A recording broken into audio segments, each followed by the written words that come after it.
Real Exam English, Season 5, Advertising.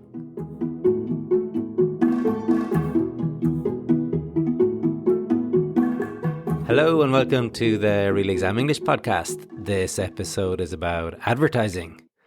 One of my students just did a C1 exam this month and had to do a writing about advertising, so it's definitely a hot topic to cover.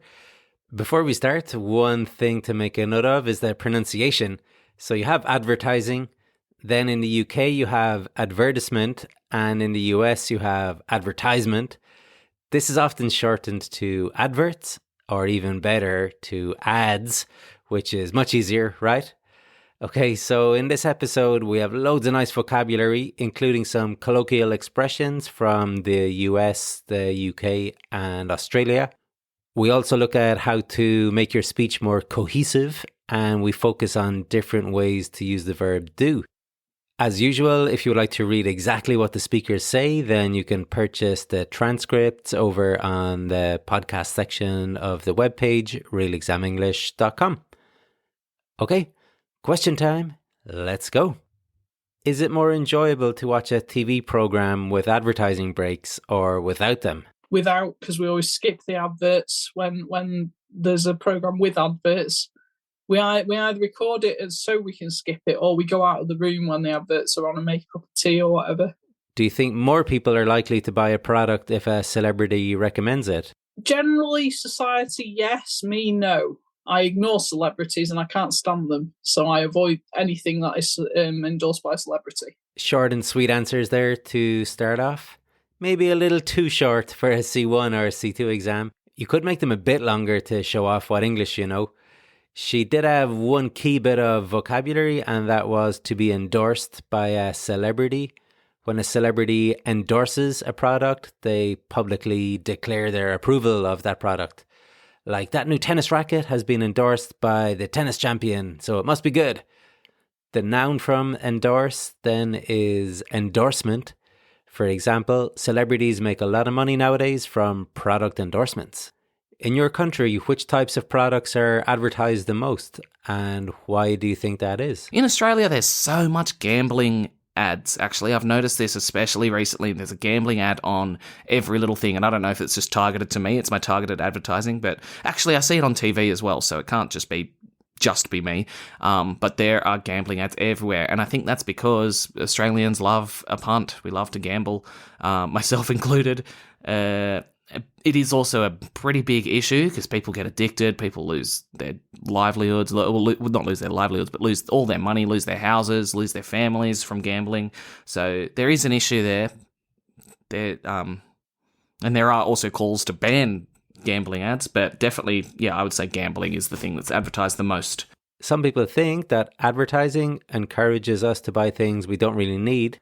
What do you think? I think that's the whole point of advertising, but I kind of like it. I think it does encourage us to buy things that we don't need, but that's the joy of life, doing the things you don't need or owning the things you don't need. Some people have an issue with targeted ads, and I'm like, please, no, give me ads that are relevant to me. I want to buy things that I want. I don't want to be advertised like nappies. I don't have a baby. I want to be advertised an Xbox game because I like to play Xbox.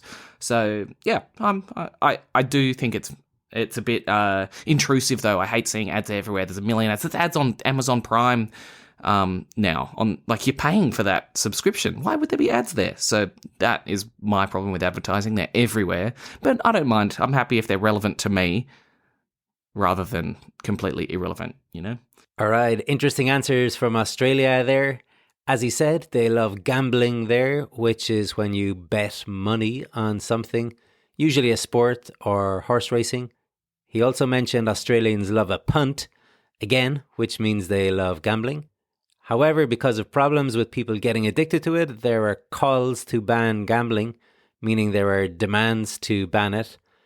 Another example would be there are calls to renovate the school, or there are calls to increase the number of technology classes at school. That's a useful one for writing an essay, actually. There was some more advertising vocabulary too, with targeted advertising. Although he said it's actually on TV too, so it can't just be me. This is a great example of when to use can't when you're making a deduction about something, like you're just figuring it out. It can't just be me. Another illustration is, Mary can't be the killer. She was here with me all night. Or, it can't have rained last night. The ground is dry. We also had some nice language chunks in the second answer. He said, buying things we don't need is the whole point of advertising, emphasizing that's the purpose of it, especially when someone is denying that. Like, hey, if you have another coffee, you'll be awake all night. That's the whole point of it. I got to study for my exam tomorrow. He also claimed buying things we don't need is one of the joys of life. Like getting into bed with fresh, clean bed sheets is one of the joys of life. All right, mastering these little fixed expressions will really make you sound much better. So it's a good idea to make yourself a list of all of these expressions that you come across. Lastly, he said, some people have an issue with targeted ads, but I'm like, please no, give me ads that are relevant to me. This use of I'm like to state what you're thinking is quite common in the UK and in Australia too. For instance, my wife started complaining about the dirty dishes, and I'm like, here we go again. Or the boss suggested we invest in a new cryptocurrency, and I'm like, this is going to end badly. Do you think more people are likely to buy a product if a celebrity recommends it? Yes, I think they are. But I also think that my definition of celebrity has changed as well. So I think nowadays people would buy from an influencer more than just a celebrity. And that's basically their job, isn't it? To influence you. Normal celebrities, yeah, I suppose they do have an impact on what we buy and what you follow. I don't know. I'm really out of touch with celebrities. But what was it? David Beckham and his underpants, all the boys had them. So, you do get influenced. If someone famous has that, you want it too. Should firms be allowed to advertise to children? I'm going to say no. It gets you into a very sticky situation, doesn't it? As a parent, when everything is like brightly colored and attractive and your kid wants everything in the shop, it really does annoy me. And I try to not buy things that are specifically aimed at my kids just because they're aimed at them, and be a bit more discerning with what we choose. So I do think that companies shouldn't advertise directly to children. When at, I don't know, 9 o'clock in the morning on TV, when the kids are at home on a Saturday, all the ads are toys. And then you just disappoint your kids when you don't buy them all these things, don't you? You sure do. I feel her pain. I like her use of do, as she used it a few times to add emphasis. I suppose they do have an impact. It really does annoy me. I do think companies shouldn't advertise to children. Secondly, she used this filler, I don't know, like she said, when at, 9 in the morning. And also, I don't know, I'm really out of touch with celebrities. I just did a training course from Cambridge yesterday, and they said that using fillers like this in exams is good, as that is what native English speakers do. Other examples would be well, like, anyway, I mean. So don't be afraid to use these words, at least not in a Cambridge exam or in real life. Her last nice use of do was in her question tags. You disappoint the kids, don't you? And it gets you into a sticky situation, doesn't it? All right, we focused on question tags a few episodes back. These are great examples of how to use them well. This sticky situation that she refers to is a lovely idiom to describe a situation that is difficult to deal with. Like someone has asked you out on a date, but you had promised to go on a date with someone else. That's a sticky situation. We also had some top vocabulary with you have to be more discerning with what you choose, meaning you're more careful about deciding what to choose. This is very often used when talking about buying something, like the discerning customer did a thorough check of the product before buying it. Lastly, super important advertising vocabulary these days is influencer, who of course are these people paid to promote products on social media.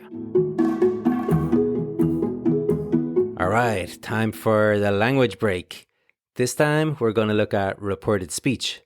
Okay, so this is where you report what someone said and you got to change things like the verb tenses, time references, and pronouns. So I'll give you a phrase like, I am happy, and you got to change it to, Trevor said he was happy. Okay, I'll give you 10 phrases that you have to change. Let's see how you go. In every case, it'll be Trevor said whatever. Okay? I like pizza. Trevor said he liked pizza. I was thinking about going. Trevor said he had been thinking about going. I can drive. Trevor said he could drive. I will swim this afternoon. Trevor said he would swim that afternoon. I've been in India. Trevor said he had been in India. I should study more Spanish. Trevor said he should study more Spanish. I'll see you tomorrow. Trevor said he would see me the next day. I used to play piano. Trevor said he used to play piano. What time is it? Trevor asked. Trevor asked what time it was. You mustn't cheat. Trevor said I mustn't cheat. No change. All right, that's all 10. It's good to revise those every now and again, right? It's the kind of thing you need to see every few months to keep it fresh. All right, back to the questions. Which types of products are advertised most and why do you think that is? Well, nowadays, fast food. Again, it's going back to flogging a dead horse here, but it's just fast food, and it's all the time. And I don't think there's anything we can do about it, but you're inundated with this fast food environment. And I mean, this is another thing going back to how Spain has changed. When I came to Spain, you did not see fat people, especially youngsters. You never saw fat young people. And the ones that you did see were not from Spain. Now obesity is rife. And I mean, it can only be, well, again, the sedentary lifestyle, and fast food. And I mean, McDonald's and that sort of thing was not big when I came to Spain. So the advertising, I would say, fast foods and banks, mortgages and loans. Do you think alcohol and tobacco should be allowed to advertise? Yes. You see all these new strange laws that you can't put colorful packets on the cigarettes in some countries. You can't advertise the brands. In my opinion, I don't think this really influences. If someone wants to drink, they're going to drink. If someone wants to smoke, they're going to smoke. And often you see these types of things when there's more restrictions on them, and it's forbidden fruit. So it's counterproductive because you're making it more appealing. What's this thing that's not allowed to be advertised? Blah, blah, blah. I want to try that. You know, if you just, I don't know, it's difficult. But I don't think these silly restrictions help at all. All right, some strong views there. He started the first answer with this great idiom, flogging a dead horse. To flog is kind of like to hit. So if you're flogging a dead horse, then it isn't going to move no matter how much you hit it.